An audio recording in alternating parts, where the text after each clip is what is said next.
Well, my ideas on transparency are that we need to make sure that the village residents understand as much as possible and are aware as much as possible about the operational perspectives and the accountability perspectives, financially, strategically, and economic development perspectives.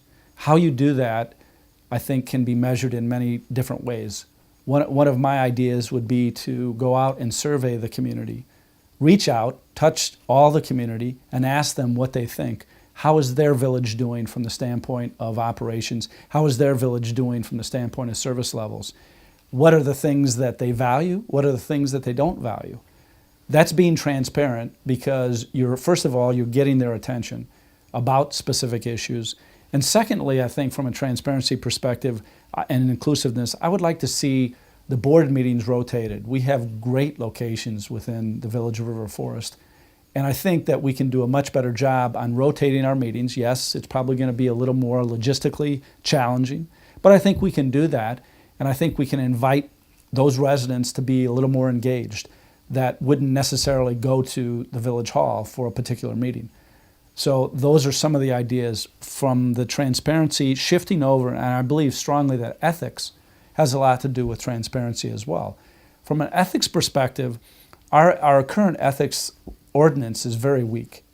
And certainly I think village residents would like to know a little bit more about how their elected officials are going to be held accountable from the standpoint of relationships, whether it's with a developer, relationships, whether it's with any other vendor, just any relationships that their elected officials may have, any discussions their village officials may have, as well as the appointment of people on commissions or committees.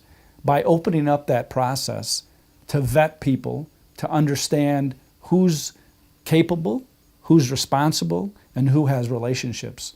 I think lastly, I would just add to that by saying there are so many capable, talented, and knowledgeable individuals within the village of River Forest that would love to be involved, that would love to serve on a committee, that would love to ad hoc give their knowledge, give their input. But if we're not transparent by telling people about these opportunities, by telling people that we do have opportunities for them to contribute, this will never happen.